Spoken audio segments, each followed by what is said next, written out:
الله وبركاته نحمد ونصلي على رسوله الكريم أما بعد وأعوذ بالله من الشيطان الرجيم بسم الله الرحمن الرحيم إن هو إلا ذكر العالمين رب اشرح لي صدري ويسر لي أمري واحلل عقدة من لساني يفقهوا قولي. அன்பிற்குரிய சகோதர சகோதரிகளே, பெரியோர்களே, அல்லாஹ் சுப்ஹானஹு வ தஆலா இந்த உலகத்தில் கோடான கோடி உயிரினங்களை உருவாக்கி அதிலும் சிறப்பிற்குரிய உயிரினமாக மனிதனை படைத்து அதிலும் சிறந்தவர்களாக மூமின்களாக இறைச்சியுள்ளவர்களாக அல்லாஹ் நம்மை ஆகியிருக்கின்றார். ஆகவே அந்த வல்ல நாயனுக்கே புகழ் அனைத்து முடித்தார்கள். அகில உலகத்துக்கு அருள்கொடை அனுப்பப்பட்ட முஹம்மது நபி ஸல்லல்லாஹு அலைஹி வஸல்லம் அவர்கள் மீது, அவர்களின் குடும்பத்தார்கள் மீதும், சத்தியத்தை ஏற்றுக்கொண்ட நம்முடைய முன்னோர்கள், சஹாபாக்கள், நம் அனைவர்கள் மீதும் அல்லாஹ்வின் சாந்தியும் சமாதானமும் என்றென்றும் உண்டாகும். அன்பிற்குரிய சகோதரர்களே, இந்த கடினமான காலகட்டத்தில் அல்லாஹ்வுடைய இல்லத்தில் ஒரு நாள் அமர்ந்து அவனுடைய நற்போதனைகளை கேட்பது என்பது ஒரு சாதாரணமான விஷயம் இல்லை. அது இன்றைய கால ஜிஹாது கூட சொல்லலாம். ஜிஹாதுல நான் முயற்சிப்பது. ஆகவே தான் ஷைத்தானுக்கு எதிராக அவனை உதறி தள்ளிட்டு, ஏன்னா நம்மளை கெடுப்பதற்கான நிறைய சாதனங்கள் இருக்கு. எல்லாத்தையும் உதறி தள்ளிட்டு பள்ளிவாசல் வந்து உட்கார்ந்துருக்கோம் அப்படின்னு சொன்னா இதுல மிகப்பெரிய ஒரு நன்மை இருக்கு. என்ன நன்மைன்னா, உங்களோட சேர்ந்து பரிஷ்டாக்கள் மலர்களும் உட்கார்ந்துட்டு இருக்காங்க. உங்க பக்கத்துல பெரியவர் சிறியவர்கள் அப்படின்னு நினைக்காதீங்க. பெரியவர்கள் சிறியவர்கள் கூட பரிஷ்டாக்கள் மலர்களும் உங்க கூட உட்கார்ந்துட்டு இருக்காங்க. ஆக மற்ற மலர்களே அழைக்கிறாங்க, அலுமணி வாங்க எங்க பாருங்க, அல்லாஹ் ரசூலுல்லாஹி கேட்க பேசிருக்காங்க வாங்கன்னு அவங்கள மற்றவர்களே அழைச்சு உங்க பக்கத்துல உட்கார வச்சுக்கிறாங்க. ஆக இந்த உலகத்திலே சிறந்த ஒரு சபை எதுன்னு சொன்னா அது இந்த சபை தான், இந்த மீட்டிங் தான், இந்த மஜ்லிஸ் தான். உலகத்திலேயே வானவர்கள் கலந்து கொள்ளக்கூடிய, பரிஷ்டாக்கள் கலந்து கொள்ளக்கூடிய, மலர்கள் கலந்து கொள்ளக்கூடிய ஒரு சபை எது அப்படின்னு சொன்னா அது இதுதான். ஆக இந்த சிறந்த சபையில் நாம் எல்லாம் ஒன்று கூடியிருக்கின்றோம். அல்லாஹ் நம்முடைய அமல்களை கபூல் செய்வானாக. இதன் மூலமாக இறை மறுமை வெற்றியும் ஈமான் இறையச்சத்தையும் அதிகப்படுத்தக்கூடிய பாக்கியத்தை அல்லாஹ் தந்தருவானாக. அன்பிற்குரிய சகோதரர்களே, இளைஞர்கள் நாமெல்லாம் இப்போ நம்ம தெரிந்து கொள்ள வேண்டியது என்னன்னு சொன்னா இளைஞர்கள் தான். நம்ம பிள்ளைங்களாம் பார்த்து யாரப்பா हमारा जमाना में कैसा था, या बच्चा देखो कौन आ रहा है, ऐसा खेलते हैं प्रतिभी ढंग का नहीं आते. ஏன்னா அந்த காலத்துல பில்டிங் எல்லாம் பிக்கா இருந்துச்சு, ஈமான் பக்கா இருந்துச்சு. இப்பெல்லாம் பில்டிங் எல்லாம் பக்காவா இருக்கு, ஈமான் பிக்காவா இருக்கு. அன்றைய காலத்துல வீடுகள்லாம் ரொம்ப பலகீனமா இருந்துச்சு, ஈமான் பலமா இருந்துச்சு. ஆனா இன்றைய காலத்துல பில்டிங் எல்லாம் ஸ்ட்ராங்கா இருக்கு, ஈமான் அவ்வளவு ஆட்டம் இருக்குது. ஈமானுக்கு அவனுக்குமே சம்பந்தம் இல்லாம இருக்காங்க. ஆகவே ஈமான் நாம் பலப்படுத்தக்கூடிய ஒரு செயல் வடிவம் மீட்டிங் மஜ்லிஸ் தான் இது. ஆகவே இளைஞர்கள், இன்றைய இளைஞர்கள் நாம் ஒழுங்கா இல்லை அப்படின்னு சொன்னா இனி அடுத்து வரக்கூடிய நம்முடைய தலைமுறைகள் ஈமான் இருக்காது. முஸ்லிம்களே இருக்க மாட்டாங்க, முஸ்லிம் பேர் வச்சவங்க இருப்பாங்களே தவிர முஸ்லிம்களே இருக்க மாட்டாங்க. ஒவ்வொரு சமுதாயத்தினுடைய வெற்றிக்கு பின்னணி எங்க இருக்குன்னு சொன்னா அது இளைய பருவத்தில் உள்ள அந்த ஈமானுடைய விதை வேறு தான் பிற்காலத்தில் அது வெற்றி கிடைக்கிறது. நபிகள் நாயகம் ஸல்லல்லாஹு அலைஹி வஸல்லம் அவர்கள் மார்க்கத்தை சொல்லக்கூடிய அந்த நேரத்துல இஸ்லாத்தை ஏற்றுக்கொள்ளக்கூடிய நபர் யார் அப்படின்னு சொன்னா அலி ரலியல்லாஹு அன்ஹு, சிறிய வயது. அதே போல அந்த ஆரம்ப இளைய வயதும் அந்த இளைய வயதுடைய கடைசி ஸ்டேஜில் உள்ள அபூபக்கர் ரலியல்லாஹு அன்ஹு, அவர்களும் இளைய வயது, அதாவது இளம வயது. நம்ம மனுஷனுக்கு வந்து 3 பருவங்கள் இருக்குங்க. ஒன்று சிறிய பருவம், 2வது இளமை பருவம், 3வது முதுமை பருவம். சிறிய பருவம் இளைய பருவம் எது அப்படின்னு சொன்னா குழந்தையிலிருந்து 14 வயசு வரை சின்ன பிள்ளைங்க, சிறார்கள் அப்படின்னு நம்ம சொல்லுவோம். அப்ப அந்த 14 இருந்து தான் அவனுக்கு அப்படியே சேஞ்ச் ஆகுது வாலிப பருவம். அது எது வரையும் இருக்குன்னு சொன்னா 40 வயசு கிட்டத்தட்ட. இப்போ இப்போ 40 வயதுக்கு அப்புறம் 35-40 வயசு வரைக்கும் அவன் இளமையோட தான் இருப்பார், அவர் துடிப்போட இருப்பார். அதுக்கப்புறம் தான் பலகீனம் வருது.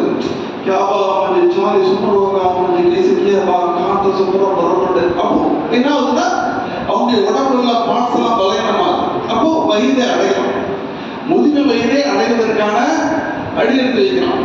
அப்போ சாதகத்திலேயே அவன் என்ன ஆகுதுன்னு சொன்னா பெரியவர், நடுத்தர வயசு அல்லது முதியவர் அப்படின்னு போயிடுறாங்க. இந்த இடைப்பட்ட இந்த வயதுடையவர்கள் தான் நபிகள் நாயகம் ஸல்லல்லாஹு அலைஹி வஸல்லம் அதிக முக்கியத்துவம் கொடுத்திருக்காங்க.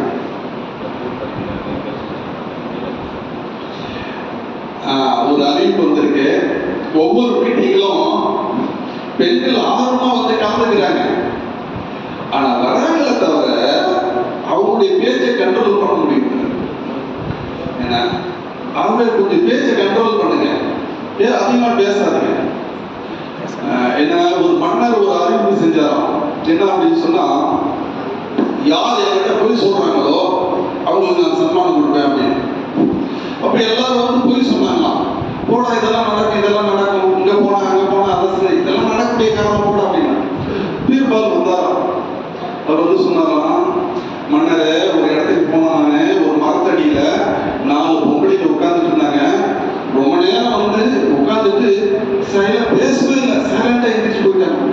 போடா போடா போய் சொல்ற நீ, போய் சொல்ற, எல்லா சன்மானத்தை கொடுத்து வாங்கிட்டாங்க. இப்ப 4 பொம்பளைங்க ஒரு இடத்துல ஒண்ணு சேர்ந்தாங்கன்னு சொன்னா பேச ஆரம்பிச்சிடறாங்க. तुम्हें क्या है, तुम्हारा माल कितना अच्छा है ना, तुम्हारा साड़ी कितना अच्छा है ना, वो काले हैं, वो क्या ये काले हैं, तुम्हारा मेरा बेटा वैसा, मेरा शौहर वैसा, मेरा बीवी है. இது பேச ஆரம்பிச்சிடறாங்க. அறிமுகம் இல்லாதவர்கள் கூட அறிமுகமாகிறாங்க. அவங்க எல்லா கதையும் சொல்ல ஆரம்பிச்சிடறாங்க. நீங்க அதுக்காக வந்ததில்லை, வந்திருக்கூடிய பெண்கள் அவங்க எல்லா வேலையை விட்டுட்டு, ஏன்னா ஆண்களோட பெண்கள் தான் ரொம்ப பிஸியான ஆட்கள். காலையிலேருந்து சாயங்காலம் வரையும் வேலை செஞ்சுட்டே இருக்காங்க. ஆண்கள் எல்லாத்தையும் ஒரு 6 மணி நேரம் 8 மணி நேரம் அதிகபட்சம் 10 மணி நேரம் கம்ப்யூட்டர்ல வேலை செஞ்சுட்டு டக்குன்னு படுத்து ரெஸ்ட் எடுத்துறாங்க. ஆனா பெண்கள் இருக்காங்க, காலையில எழுந்திரிச்சிருந்து தூங்குற வரையும் வேலை தான் அவங்களுக்கு. அப்படிப்பட்ட அருமையான பெண் மக்கள் தன்னுடைய வேலையெல்லாம் ஒதுக்கி வச்சுட்டு இங்க தீனை கேட்கறதுக்கு வந்திருக்கீங்க. என்ன கொஞ்சம் சைலண்டா இருங்க, உங்களுக்காக ஒரு 5 நிமிஷத்துல வேஸ்டா போயிடுச்சு. நீங்க அமைதியா இருந்து பயணம் கேளுங்க, அவங்களுக்கு அருள் புரிவானாக. மறுபடியும் நீங்க பேசுறீங்கன்ற அறிவிப்பு கீழே வரக்கூடாது இன்ஷா அல்லாஹ். சரி, இளைஞர்கள், அந்த இளைஞர்களை பற்றி அல்லாஹ் குர்ஆன்ல சொல்றான், நபியே நஹ்னு நக்ஸு அலைக நபரும் லஹக், ஒரு வரலாறு உங்களுக்கு சொல்றோம். அந்த வரலாறு என்ன தெரியுமா? ஃபித்யத்தன், இளைஞர்களுடைய வரலாறு. தன்னுடைய ரப்பின் மீது ஈமான் கொண்டிருந்தார்கள். அவருடைய ஈமானை நாம் அதிகரித்தோம் என்று சொல்லி காண்பிக்கிறார். அப்ப அந்த இளைஞர்கள் அவர்கள் எப்படிப்பட்டவர்கள்? கிரேட் நாட்டு அரசருக்கு முன்னால் இன்று தன்னுடைய ஈமானை வெளிப்படுத்தியவர்கள், தன்னுடைய ஈமானை வெளிப்படுத்தியவர்கள். இதுதான் இஸ்லாம் என்று துணிந்து என்று சொன்னவர்கள். அது வரலாறு நீளமானது, அதுக்குள்ள நான் போக விரும்பல, போனா நேரம் அதிகமாயிடும். அப்ப அந்த இளைஞர்கள் ஈமானோட உறுதியோடு இருந்ததுனால அந்த அரசர்கள் அந்த இளைஞர்களுக்கு வந்து என்ன செய்யறாங்கன்னு சொன்னா மரண தண்டனை கொடுக்குறாங்க. அங்கிருந்து தப்பிச்சு போயிடுறாங்க, போய் ஒரு குகையில தஞ்சம் அடைகிறாங்க. பிறகு எழுந்திருக்கிறாங்க. எந்திரிச்சா கிதாபா சோயாம எவ்வளவு நேரம் தூங்கணும், ஒரு நாள் அல்லது பாதி நாள் அப்படின்னு ஒருத்தர் பேசுறாங்க. பசிடா ஏதாச்சும் போய் வாங்கிட்டு வரணும் அப்படின்னு காசை கொடுத்து வெளியே அனுப்புறாங்க.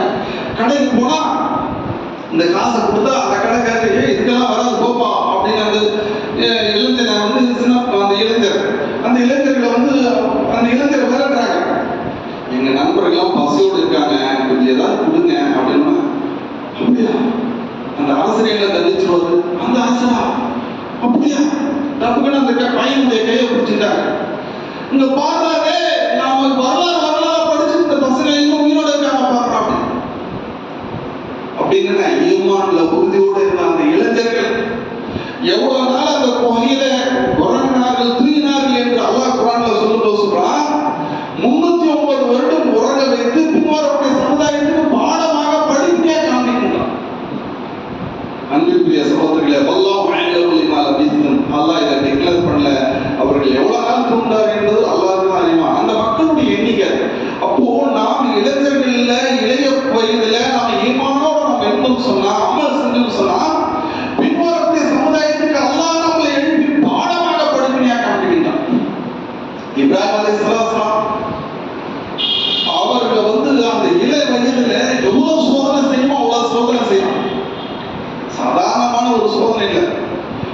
நாம ஒரு பையன் வெளியே போன துரத்தி விட்டாங்கன்னு வச்சுக்கோங்களேன், எங்க வேணாலும் போய் புழைச்சிக்கலாம். ஆனா அன்றைய காலத்துல அப்படி இல்லை. தனியா நீ எங்கேயாச்சும் இருக்கணும்னு வச்சுக்கோங்களேன், நீ குடிச்சிட்டு போய் மார்க்கெட்ல அடிமைன்னு விட்டுருவாங்க. அடிமைன்னு வித்துடுவாங்க. அந்த காலத்துல அப்படிதான். வேற ஒரு நாட்டினுடைய அரசனா இருந்தாலும் இன்னொரு நாட்டுக்கு நீ போயிட்டேன்னு வச்சுன்னா, தெரியாத நாட்டுக்கு போயிட்டேன்னு வச்சுன்னா அங்க நீ அடிமைதான். अजनबी बस्ती का चला गया तो दूसरा बस्ती का भाषा रहते भी वहां का गुलाम तू. அப்படிப்பட்ட காலத்துல இப்ராஹிம் நபி துணிச்சலாக ஈமானோடு தன்னுடைய தந்தைக்கு தீனை பற்றி சொல்றாங்க. யாபத்தி லிமா தஅபுது மா லா யஸ்மா வலா யுஸ்ரு வலா யம்னக ஷைஆ. என்னுடைய அருமை தந்தையே, எந்த ஒரு நன்மை தீங்கு செய்ய சக்தியற்ற இதையே வணங்குறீங்க, அல்லாஹ் வணங்குங்க சொல்றாரு. சமுதாயத்துக்கு தாவா பத்தி சொல்றாரு. எல்லாம் சொல்லும்போது அந்த ஒரு சம்பவம் வருது. டீட்டெயிலா நான் போல சுருக்கமா சொல்றேன். இவ்வளவு துணிச்சலாக நம்முடைய மார்க்கத்துக்கு எதிராக சொல்லிக் கொண்டு இந்த தீனுல் இஸ்லாம் தான் உண்மையானதுன்னு சொல்லக்கூடிய அந்த மனுஷன் யாரும், எங்களுடைய விக்கிரகத்தான் அழிச்சு நோக்கினாங்க அந்த மனிதர் யார்? பல மக்கள் சொல்றாங்க ஃபத்தன். என்ன சொல்றாங்க? இளைஞர். ஃபத்தன் எதுக்குருகும் இபாலுஹு இப்ராஹிம். இப்ராஹிம் பேர் பெற்ற ஒரு இளைஞர். அவர் தான் இப்படிலாம் செஞ்சார். அப்ப அந்த இளைய வயதில் அதுக்கு அல்லாஹ் எவ்வளவு முக்கியத்துவம் கொடுக்குறான் பாருங்க. முஸஅப் பின் உமர் அவர்களை பற்றிய வரலாறு நாம படிப்போம் அப்படின்னு சொன்னா கண்ணீர் வரும். எவ்வளவு சொகுசா வாழ்ந்தார் அவர். இந்த தெருவில் போனா அந்த தெருவில் இந்த தெருவு முஸஅப் பின் உமர் போறாரு அப்படின்னு சொல்லுவாங்க. ஏன்? அவ்வளவு உயர்தரமான அத்தரை கடமைட்டு உயர்தரமான ட்ரெஸ் போடக்கூடியவர் அவர். தீனை பற்றி சொன்ன உடனே அதை அப்படியே பர்ஃபெக்டா பின்பற்றாங்க. அவங்க அம்மா சொல்றாங்க, முஸஅப் தீனை விடாத வரை நான் சாப்பிட மாட்டேன் அப்படின்னு. அதுக்கெல்லாம் ஒரு அஞ்சவே இல்லை. தீனு தான், மார்க்கம் தான், அல்லாஹ் ரசூலுடைய வழியில் தான் நம்ம நடக்கணும் உறுதியோட இருக்கிறார். அவருக்கு எந்த ஒரு சொத்தும் கொடுக்கல அந்த அம்மா. அவர் போட்டிருக்கக்கூடிய துணி எல்லாத்தையும் பிடிக்கிறாங்க. நிர்கதியா நிற்கிறாரு முஸஅப் பின் உமர். அல்லாஹ் ரசூல் எனக்கு போதுமானவர். அந்த தீன்ல அவர் உறுதியோடு இருந்ததற்கு காரணத்தால மக்காவிலிருந்து மதீனா போவதற்கு முன்னால மதீனாவுக்கு யார் அனுப்புறாங்க? அல்லாஹ் தூதர் முஸஅப் பின் உமர் அனுப்புறாங்க. ஒரு வருஷத்துக்கு முன்னாலேயே மதீனாவுக்கு முஸஅப் பின் உமர் அனுப்புறாங்க. அங்க போய் ஒரே வருஷத்துல அந்த மக்களுக்கு மத்தியில தீனை பரப்பினார். ஒரே வருஷத்துல அந்த மக்கள் முழுக்க முழுக்க இஸ்லாத்தை ஏற்றுக்கொண்டார். பாருங்க எவ்வளவு. அப்ப அந்த இளைஞர் தீன்ல உறுதியோடு இருந்ததன் காரணம், அந்த மார்க்கத்தை அப்படியே பின்பற்றதன் காரணத்தால நபிகள் நாயகம் ஸல்லல்லாஹு அலைஹி வஸல்லம் செல்வதற்கு முன்னாலேயே முஸஅப் பின் உமைர் என்ற அந்த இளைஞரை அனுப்புறாங்க மதீனாக்கு. நபி ஸல்லல்லாஹு அலைஹி வஸல்லம் மதீனாக்கு போறாங்க. ஒரு வருஷம் பொறுத்து அந்த மக்கள் எல்லோருமே அல்லாஹ்வின் தூதரை வரவழைக்கின்றார்கள் என்றால் அந்த முஸஅப் பின் உமைர் எந்த அளவுக்கு தீனை அவர் பின்பற்றுவது மட்டும் இல்லாமல் அந்த மக்கள் மத்தியில் பிரதிபலிக்க செய்திருப்பார். கொஞ்சம் யோசனை பண்ணி பாருங்க. இன்னைக்கு நாம எப்படி இருக்கிறோம்? கிரிக்கெட்டா கிரிக்கெட் ஆச்சார செஞ்சு கிரிக்கெட் சினிமாவா அச்சா பிரித்தாங்க ஆச்சார செஞ்சாங்க சினிமாவா ஓகே எல்லாத்தையும் ஷேர் பண்றோம். எல்லாத்தையுமே ஷேர் பண்றோம். நீங்க ஒரு கேம் விளையாடுறா ஏன் கேம் அங்க அப்படி அப்படி எல்லாம் சேர்ந்து கேம் விளையாடிட்டாங்க. இப்படி எதிர புதுமா உட்காந்துருந்தாங்க பசங்க. ஒரு இடத்துல நான் ஏதோ ஒரு விஷயத்துக்காக போயிருக்கிறேன். அங்கிருந்த பையன் இன்னொரு பையனை பார்த்து கொஞ்சம் அப்படின்னா என்ன எங்கடா அடிச்சா அவன் இங்கதான இருக்கான், அவன் அங்கதான இருக்கான், எங்கடா அடிச்சவங்க நேரத்துல கேம் தெரியல இந்த மாதம் இருக்கிற கேம் பாருங்க எவ்வளவு சின்சியரிட்டி இருக்காங்க பசங்க. அது என்ன கேம்னு தெரியாது. அது சொன்ன பசங்க சொன்ன விஷயம். இப்போ இந்த மாதிரி கேம்ல ஒருத்தர் அடிச்சுட்டு குடிச்சிட்டு இருக்கானுங்க. தீன விதியை சொல்றாங்களா? எல்லாத்தையும் பார்த்துட்டே இருப்போம் போன்ல. அல்லாஹ் ரசூல் இப்படி அடிப்பா பாருங்க 7 மைல் தூரம் அண்ணாட ஓடுறது. அந்த மாதிரி தான் நம்முடைய ஈமான் இருக்கு. நம்முடைய இளமை பருவம் அப்படிதான் இருக்கு. ஆனா முஸஅப் பின் உமைர் ரலியல்லாஹு அன்ஹு மதீனா போனவங்க சின்ன பையன், இளைய வயது 18 16 17 வயசுதான். ஆனா அந்த ஊரே திருத்தின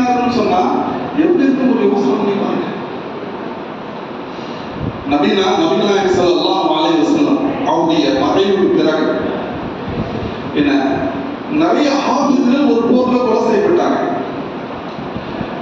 குர்ஆனை அந்த குர்ஆனை ஒன்று சேர்க்கணும். உமர் ரலியல்லாஹு அபூ பக்கர் ரலியல்லாஹு வலியுறுத்துறாங்க. இந்த மாதிரி ஹாஃபிஸ்கள் எல்லாம் மௌத்தாயிட்டாங்கன்னு சொன்னா குர்ஆனை பாதுகாக்க முடியாது. ஆக குர்ஆன் எல்லாத்தையும் ஒன்று சேர்ப்போம் அப்படின்னு. இந்த குர்ஆனை ஒன்று சேர்ப்பதற்காக நியமிக்கப்பட்ட நபர் யார் தெரியுமா? நாம் என்ன சொல்லுவோம்? படப்பட ஆத்மி முனாபாய் முனாபாட ஆத்மி முனாபட ஆத்மி அப்படின்னு சொல்லுவோம். அந்த பெரியாள கூட்டு இந்த பெரியாள கூட்டுன்னு சொல்லியிருப்போம். இல்ல, யாருக்கு விட்டு அழைத்து குர்ஆனை ஒன்று சேர்ப்பதற்கு அபூபக்கர் ரலியல்லாஹு உமர் ரலியல்லாஹு நினைச்சார் தெரியுமா? ஒரு இளைஞர், சின்ன வயதுடையவர், ஸெய்த் ரலியல்லாஹு. ஸெய்துடைய தலைமையில குர்ஆன் ஒன்று சேர்க்கப்பட்டது. அப்ப அந்த பிள்ளைங்க குர்ஆனை எந்த அளவுக்கு முக்கியத்துவம் கொடுத்துருக்காங்க பாருங்க நபிகள் நாயகம் ஸல்லல்லாஹு அலைஹி வஸல்லம். இப்போ நம்ம கிட்ட அந்த அந்த அந்த ஆர்வம் நம்ம கிட்ட இருக்கா? தீனாவே அந்த ஆர்வம் இல்லை. பிள்ளைகளை வீட்டுல அப்படிதான் நம்ம வளர்க்கிறோம். இந்த பிள்ளைகளை அப்படிதான் நீங்க வீட்டுல வளர்க்கிறோம். பா தேரா பேட்டா தேப்பா பொறுக்கி தேச பிள்ளை தேப்பா ஊதாரத்தனமா சுத்திட்டு இருக்காடா அப்படின்னா என்ன பண்றது? இந்த கால பசங்க அப்படிதான் இருக்காங்க. வீட்டுல சொல்லுவாங்க, அவங்க அப்பா அம்மா அப்படிதான் சொல்லுவாங்க. ஏன் உங்க பையன் இங்க போறா தண்ணி அடிச்சுட்டு இருக்கான், என்ன பண்றது? பசங்களோட சேர்த்து கேட்டுவிட்டான். ஏன் இங்க போற அந்த பையன் அந்த தப்பு பண்ணிட்டான் இந்த தப்பு பண்ணிட்டான் பாக்குறேன் கண்டிக்கிறேன் அப்படின்றாங்க. இல்லைன்னா அந்த புள்ள மீது நிறைய அனுபவிக்கக்கூடியவர்கள் ஆபத்து சொல்லுவாங்க. நிறைய பேட்டா பாருமே கலர் பொருள் அப்படின்னா என் புள்ள மேல இருந்து புற சொல்லிட்டே என் புள்ள நான் அப்படிப்பட்ட புள்ள இல்லை, நான் அப்படியெல்லாம் வளர்க்கல, இப்படி எல்லாம் கூட சப்போர்ட் பண்ணக்கூடிய தாய்மார்கள் இருக்காங்க. சரி, ஹயர். அடுத்து பாருங்க, அந்த பையன் ஏதோ மார்க்கத்தை தெரிஞ்சுக்கிட்டு மார்க்கத்தை கத்துக்கிட்டு அவன் தொழுக ஆரம்பிச்சுட்டான்னு வச்சுங்களேன், அங்க வரும் பாருங்க சத்தம். எதுக்குடா இந்த வயசுல போய் நமாஸ் படிக்கிற?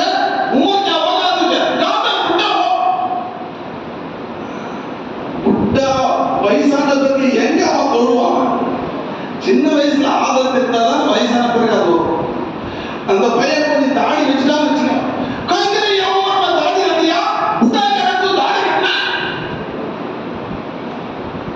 இதுக்கு இவ்வளவு சத்தம் போடுவாங்க.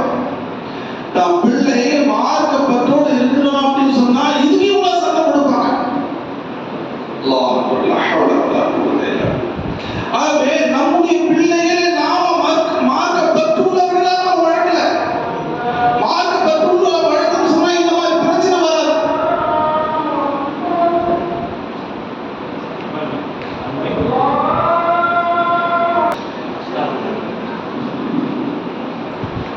அன்பிற்குரிய சகோதரர்களே சகோதரிகளே, நீங்க இளைஞர்கள் ஒன்று சினிமாவில் அதிகமாக ஆர்வம் கொள்றாங்க, இன்னொன்று பெண்கள் விஷயத்துல ரொம்ப பலகீனமா இருக்கு. ஒன்று சினிமா, இன்னொன்று பெண் அல்லது கிரிக்கெட் விளையாடக்கூடியவர்கள் இதுதான் தன்னுடைய நேரத்தை வீணடித்துக் கொண்டிருக்கின்றார்கள். அப்ப ஹசீபத்தும் மகதம் வண்ணக்கு இளைஞர்களா புரிஞ்சாலும் உங்களை என்ன வீண் விளையாட்டு வேடிக்கை தான் படைச்சிருக்கா என்கிட்ட வரமாட்டான்னு நினைப்பா அவங்களுக்கு அதான் கேட்கலாம். அன்பிற்குரியவர்களே, இருட்டு சமுதாயம் அவர்கள் நரகத்துக்குரியவர்கள் என்று நபிகள் நாயகம் ஸல்லல்லாஹு அலைஹி வஸல்லம் சொல்றாங்க. சின்பான் மின் அஹ்லின் நார், என இரண்டு குழுக்கள். அவர்கள் யாரும் சொன்னா ஆடு மாடுகள் விரட்டிச் செல்வது போல அவர்கள் விரட்டு ஓடுவார்கள். எங்க? சினிமா பார்க்கணுமா இல்லையா? சினிமாக்காக தன்னுடைய வாலிபத்தை அதில் அர்ப்பணித்துக் கொள்கிறார். இந்த ஏதோ விஜய் பார்க்கறதுக்காக போய் இரண்டு பெண்கள், முஸ்லிம் பெண்கள் சேர்ந்து போய் கிடக்கிறாங்க. நம்ம பக்கத்துல உள்ள ஊர்ல உள்ள பெண்ணும் போய் அங்க என் புருஷன் என் பொண்டாட்டி எல்லாம் என்னுடைய பிள்ளைகளை விட்டுட்டு நான் விஜய பார்க்கறதுக்கு வந்தேன் அப்படின்றாங்க. அப்ப ஏன் கூட்டம் கூட்டமா போறாங்க? இந்த உலக மோகங்கள் அவன் காமத்தையும் இந்த மாதிரி போலித்தனமான நாடகத்தையும் மக்கள் மத்தியில காணக்கூடிய அவனுக்காக நம்முடைய நேரத்தை வீணடிக்கிறோம்னு சொன்னா கொஞ்சம் யோசனை பண்ணி பாருங்க. இன்னொருத்தர் நபிகள் நாயகம் ஸல்லல்லாஹு அலைஹி வஸல்லம் சொல்றாங்க, ஒரு நிசாஉ காசியாத்துன் ஆலியாத்துன் மூமிலாத்துன் மலாயிகு ருஊஸுஹுன்ன நபிகள் நாயகம் ஸல்லல்லாஹு அலைஹி வஸல்லம் சொல்றாங்க. அந்த பெண் இருக்கிறால ஆடை அணிந்தும் ஆடை அணியாதவளா இருக்கும். இன்னைக்கு பாருங்க, பெண்கள் எப்படி ஆடை அணிந்து அப்படியே உடம்புல துணிக்கு மாதிரி தெரியாது. லெகின்ஸ் அதுக்கு பேரு. அந்த லெகின்ஸை போட்டுட்டாங்கன்னு சொன்னா அவங்க என்ன நிறத்துல இருக்காங்க அதே நிறத்துல அந்த ட்ரெஸ்ஸை போடுறாங்க. தூரத்தை பார்த்தா போட்டுருக்கு மாதிரியே தெரியாது. நான் சின்ன பையனா இருக்கும்போது பேய் படம்லாம் நிறைய பார்த்துருக்கேன். ஜெகன்மோகினி ஒரு படம் பார்த்தேன். அந்த ஜெகன்மோகினிக்கு என்ன டைட்டா ஒரு ஒயிட் ட்ரெஸ் போட்டிருப்பாங்க. அந்த டைட்டா ஒயிட் ட்ரெஸ் போட்டிருப்பாங்க. அந்த மாதிரி இன்னைக்கு ஷைத்தானுக்கு ட்ரெஸ் போட்டிருக்காங்க. எல்லாம் டைட்டா போட்டிருக்காங்க. அடுத்து நபிகள் சொல்றாங்க, அதுலயே தன்னுடைய முடியை அப்படி விரித்து கொண்டு இருப்பான். இன்னைக்கு ஷைத்தான் மாதிரி முடி என்ன பண்றாங்க, கட்டுறது இல்லை, அப்படி ஷைத்தான் மாதிரி விரிச்சு போட்டிருக்காங்க. தன்னுடைய பாவனையை அமைத்துக் கொள்வான். எப்படி? மக்களை கவர்வது போல. இன்னைக்கு பெண்கள் என்ன செய்யறாங்க, அது போலதான் கவர்ச்சி பெண்ணா அமைச்சுக்கிறாங்க. ஒரு கார் அறிமுகப்படுத்தினாலே பொம்பளை ஏற்கனவே நிக்க வைக்கலாம். ஒரு சோப்பு அறிமுகப்படுத்தினாலே ஒரு பொம்பளை ஏற்கனவே நிக்க வைக்கலாம். ஏன்னா ஒரு ரிசப்ஷன் எடுத்துட்டு போனாலே பொம்பளையை நிறுத்தி போட்டு அப்படியே குரங்க கீழே ஆக்கி நிக்க வச்சிருக்கோம். எல்லா இடத்துலையும் பொம்பளை. என்னடா அப்படியே மக்கள் அப்படி கவர்றது. நபிகள் சொல்றாங்க, இந்த சமுதாயத்தினர் அவர்கள் என்ன நரகத்துக்குரியவர்கள் என்று சொல்றாங்க. நபிகள் சொல்றாங்க, மா தரத்து பாதி ஃபித்னா, எனக்கு ஃபித்னா ஒன்று விட்டு செல்லல. அது எந்த ஃபித்னான்னு சொன்னா அவர் அவள ரிஜாலி பின் நிசா, பெண்களை தவிர மிகப்பெரிய ஒரு சோதனை எதுவும் இல்லை. ஏன் சொன்னா அந்த பெண்ணுக்காக இவங்க எதையும் செஞ்சிருவான். அந்த எதுவும் இவங்க சேர்த்து ரெடியாயிடுவார். அந்த மாதிரி மோசமான சிந்தனை. லா துல்லிக்கும் அம்பாலுக்கும் வலா அவுலாதுக்கும் நிற்கிறீங்களா? அல்லாஹ்வை திக்ர் செய்வதிலிருந்து உங்களுடைய நேரங்களை, உங்களுடைய செல்வங்களை வீணடிக்காதீர்கள் என்று அல்லாஹ் சுப்ஹானஹு வ தஆலா சொல்றார். நீங்க நம்முடைய நேரங்கள் எதை வீணடிக்கப்படுகின்றது?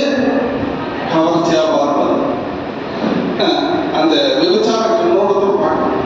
ஒரு காலத்துல தெருவுல ஒரு பையன் ஒரு பொண்ணை பார்க்கறது அவ்வளவு பெரிய, யாராச்சும் பார்த்துப்பாங்களோ அந்த பொண்ணை பார்த்தா யாராச்சும் பார்த்துறாங்களோ, அந்த பையன் அந்த பொண்ணை பார்த்தா யாராச்சும் பார்த்துறாங்களோ போயிட்டாங்க. இன்னைக்கு அப்படி இல்லவே இல்லை. ஏன்? ஒரு செல்போன் இருந்தா போதும், அவன் ரூமை பூட்டிக்கிட்டு உள்ள உட்காந்துட்டு உலகத்துல எல்லாரையும் பார்த்துட்டு இருக்கான். போன் ஏதாச்சும் ஒரு அத்தியாவசியத்துக்காக நம்ம போன் பண்ணிட்டு ஏதாச்சும் ஒரு கால் பண்றோம், போன் பண்றோம், வாட்ஸ்அப் பார்க்கணும்னு சொன்னா டக்குனு டிங்னு ஒரு முன்னாள் வருது. என்னடா சொன்னா, நீங்கள் தனிமையில உரையாட வேண்டுமா, இதோ நான் விதியா இருக்கேன், என்னை தொடர்பு கொள்ளுங்க, அப்படியே ஒரு லிங்க் வருது. அது யாருமே ஒரு பொருள் அப்படியே பாருங்க. சொல்றாங்க, ஒரு காலம் அதற்கு அடுத்து ஒரு காலம் மோசமானதாக இருக்கு என்று நபிகள் சொல்றாங்க. இன்னைக்கு அதை நம்ம கண் கூட பார்த்து கொண்டிருக்கிறோம். கண்ணுக்குரிய சகோதரர் நபிகள் சொல்றாங்க, உங்களுக்கு 5 விஷயங்கள் வருவதற்கு முன்னால 5 பேடி கொள்ளுங்கள் அப்படின்றாங்க. 5 வருவதற்கு முன்னால 5 பேடி கொள்ளுங்கள். அது என்ன? ஷபாபா கபல ஹர்மி, உங்களுடைய வாலிபத்தில் நீங்கள் இறைவனை பயந்து நடந்து கொள்ளுங்கள். வயோது நடந்துச்சுன்னா ஒன்றும் செய்ய முடியாது. பேட்னா ஒத்தானி, கண்ணா ஒத்தானி, அண்ணா ஒத்தானி, மூத்தா ஒத்தானி, அவ்வளோ எதுவுமே ஆகாதுங்களா? எல்லாத்துக்கும் டேப்லெட் போட்டுக்கிட்டு போட வேண்டியதா இருக்கும். அது நபிகளாம் சொல்றாங்க, ஷபாபா கபல ஹர்மி, வயோதுக்கு வருவதற்குனால இளமையில் அல்லாஹ் பயந்து நடந்து கொள்ளுங்கள். வசிஹதி கபல சகமிக்கு, நோய் வருவதற்கு முன்னால ஆரோக்கியமாக இருக்கும்போது அல்லாஹ் பயந்து நடந்து கொள்ளுங்கள். வறுமை வந்ததற்கு முன்னாலே வசதி வாய்ப்பு இருந்தால் தான தர்மம் செய்து அதை நன்மை பெற்றுக் கொள்ளுங்கள். பராக கபல ஷவலே, நீ ஓய்வா இருக்கிறியா, ஈடுபாடு வருவதற்கு முன்னாலேயே அந்த ஓய்வான நேரத்தில் அல்லாஹ்வை பயந்து வணங்கி நடந்து கொள்ளுங்கள். இது எல்லாம் உங்கள்கிட்ட இல்லை, இது எதுவும் உங்கள்கிட்ட இல்லை. ஆனா உடல்ல உயிர் இருக்கு. வஹயாத்திக கபல மௌத்தி, மௌத் வர்றதுக்கு முன்னால ஹயாத்தோட இருக்கிற ஏதாச்சும் ஒரு நிலையில அல்லாஹ் பயந்து நடந்து கொள்ளுங்கள் என்று நபிகள் நாயகம் ஸல்லல்லாஹு அலைஹி வஸல்லம் சொல்லி காண்பிக்கின்றார். அன்பிற்குரிய சகோதரர்களே, மறுமையில அல்லாஹ் சுப்ஹானஹு வ தஆலா நம்மிடமிருந்து கேள்வி கேட்காமல் அல்லாஹ் நம்ம விடவே மாட்டான். என்ன அப்படின்னு சொன்னா நபிகள் நாயகம் ஸல்லல்லாஹு சொல்றாங்க, லா ரசூல கதமான ஹத்த யௌமுல் கியாமத்தி ஹத்தா யஸ்அல் அன் 40. 4 விஷயங்களுக்கு அல்லாஹ்வை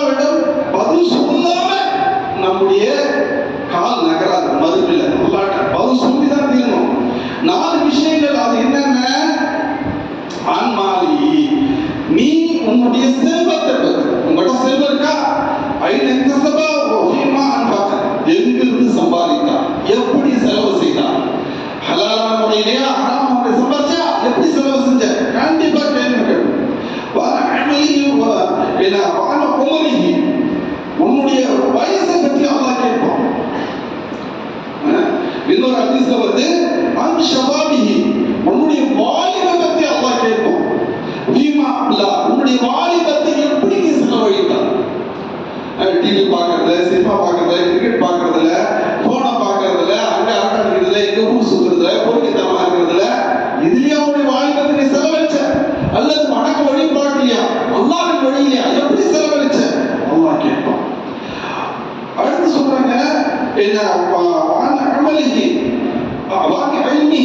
உடைய கல்வி, உனக்கு கொடுக்கப்பட்ட கல்வியிலிருந்து நீ எப்படி அதை பயன்படுத்தினாய் என்று நபிகள் நாயகம் ஸல்லல்லாஹு அலைஹி வஸல்லம் சொல்லி காண்பித்தார். ஆக அன்புக்குரிய சகோதரர்களே, நாம் நம்முடைய வாலிபம் ஹக்கான முறையில் செயல்படுறோம். அப்படி இல்லைன்னு சொன்னா இந்த வாழ்க்கை வீணாடிந்ததாக ஆகிவிடும். நபிகள் நாயகம் ஸல்லல்லாஹு அலைஹி வஸல்லம் சொல்றாங்க, இந்த உலகத்துல வாழக்கூடிய வாழ்க்கை ஈமானோட இறையச்சத்தோட அமைந்து போகுது. யாயுல்லதீன ஆமனு லா துல்ஹிக்கும் அம்வாலுக்கும் வலா அவுலாதுக்கும் அன் திக்ரில்லாஹ். அல்லாஹ்வை திக்ர் செய்வதிலிருந்து உங்களுடைய செல்வங்கள், உங்களுடைய பிள்ளைகள், உங்களுடைய இளமை, உங்களுடைய எல்லாம் வீணடித்து விடக்கூடாது என்று அல்லாஹ் சுப்ஹானஹு வ தஆலா எச்சரிக்கை செய்கின்றான். அன்பிற்குரியவர்களே, மறுமையில அல்லாஹ்வுடைய அர்ஷ் நிழல், அல்லாஹ்வுடைய அர்ஷுடைய நிழலில் 7 நபர்களை கொண்டு, அதுல ஒருவர் யாருன்னு சொன்னா ஷபாப, வாலிபர் என்று நபிகள் நாயகம் ஸல்லல்லாஹு அலைஹி வஸல்லம் சொல்றாங்க. ஷபாப ஃபீ இபாதத் ரப்பிஹி, ஃபீ இபாதத்தி ரப்பிஹி, அந்த வாலிப வயதில் அல்லாஹ் வணங்கி வழிபட்டான் இல்லையா, அவன் அல்லாஹ்வுடைய அர்ஷுடைய நிழலில் இருப்பாங்க. அந்த 7 பேர்ல ஒருவர் அப்படின்னு சொல்றாங்க. அப்போ நமக்கு அல்லாஹ் வாலிபத்தை கொடுத்திருக்கான்னு சொன்னா அந்த வாலிபம் என்பது மிகப்பெரிய ஒரு கிஃப்ட். இந்த வாலிபத்தில் தான் நாம் எது செய்யறோமோ அதை ஃபியூச்சர்ல பிரதிபலிக்கும். நீ வாலிபத்துல உங்களுடைய உடம்பை நன்றாக பேணிக் கொள்வாய் என்று சொன்னால், ஹெல்த்தியா வச்சுக்கிட்டோம்னு சொன்னா வயசான பிறகு அந்த ஹெல்த்தி உனக்கு பலன் அடிக்கும். காசு சம்பாதிச்சு சேகரிச்சு வச்சுக்கிட்டோம்னு சொன்னா ஃபியூச்சர்ல அது பலன் அடிக்கும். நீ ஈமானோட உன்னுடைய வாழ்க்கையை அமைத்து கொண்டாருன்னு சொன்னா ஃபியூச்சர்ல அந்த ஈமான் உனக்கு பலன் அடிக்கும். இல்ல அப்படின்னு சொன்னா எதுவுமே உனக்கு பிரயோஜனம் இல்லாம போயிடும். நீ இந்த வாலிப வயதுல காசு மட்டும் தான் குறிக்கோள்னு சொன்னா அந்த காசு உனக்கு நிரந்தரமா இருக்காது. அதே போல உடம்பு மட்டும் தான் நீ குறிக்கோளா இருக்குன்னு சொன்னா நீ நாளைக்கு இருப்புன்ற எந்த ஒரு கேரண்டி இருக்காது.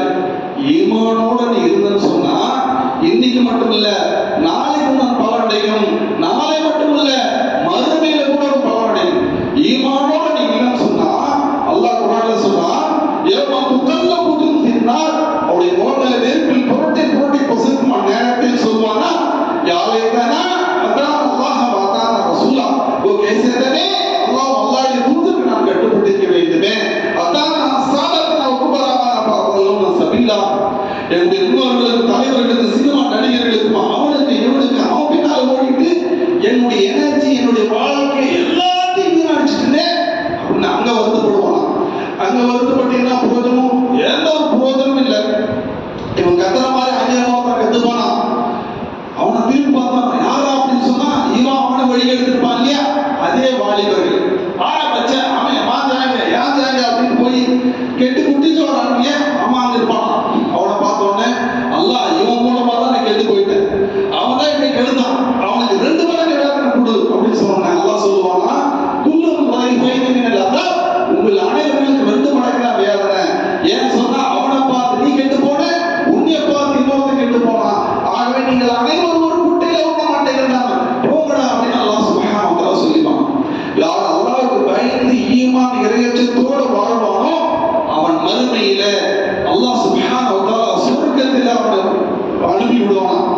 அந்த சொர்க்கத்துல போன உடனே சொர்க்கத்தை ஃபுல்லா சுத்தி சுத்தி தன்னுடைய ஃப்ரெண்டை தேடுவான்.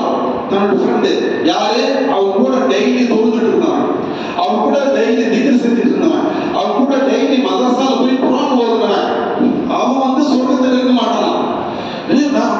தோஸ்து காலேஜ் லகா நான் ஜன்னத்தாக நான் தோஸ்து நீனா அப்படின்னு எல்லா சொர்க்கத்தை ஃபுல்லா தேடுவானா. தேடிட்டு எங்கேயுமே கிடைக்காது. அதுக்கு அல்லாஹ்ட்ட சொல்லுவானா, அல்லாஹ்வே எனக்கு ஒரு ஃப்ரெண்டு துனியாவில் இருந்தான், என் கூட தொழுதுட்டு இருந்தான், என் கூட குர்ஆன் ஓதுனான், என் கூட நன்மையான காரியங்கள்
எவ்வளவு நேரம்னாலும் உங்களை வந்து பார்த்துக்கிறேன்.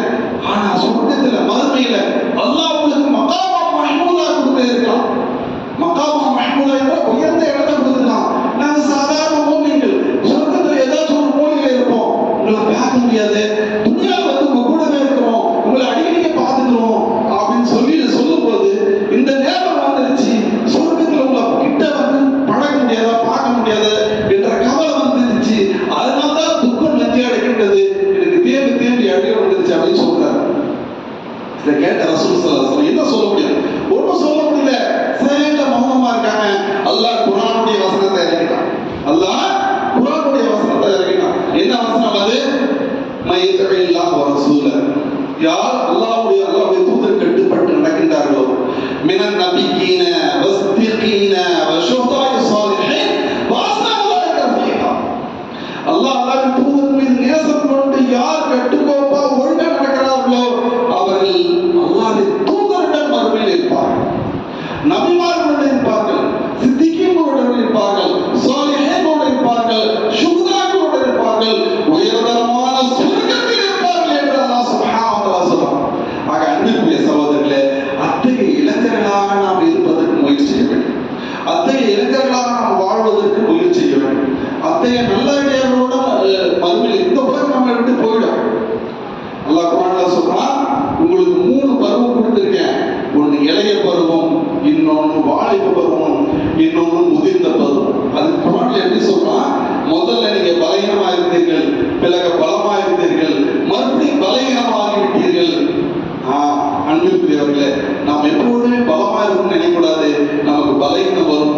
ஆனா அந்த பலகீனம் ஈமான்ல இருக்கக்கூடாது, ஈமான் உறுதியோடு இருக்கணும். அப்படி ஈமான்ல உறுதியோடு சொன்னா என்மை மறுமை வெற்றி கிடைக்கும். ஆகவே ஈமான்ல உறுதியோடு இருக்குமாக நம்மளை கெடுக்கிறதுக்கு ஷைத்தான் நிறையா இருக்கு. நம்மளை கெடுக்கிறதுக்கு ஷைத்தான் நிறையா இருக்காங்க. எளிய பருவத்துல நம்மளை கெடுக்க ஷைத்தான்கிட்ட கேட்கப்படுதான், கைசாபா உத்தாபடா அப்படின்னு ஹராப் கர்தான் அப்படின்னு.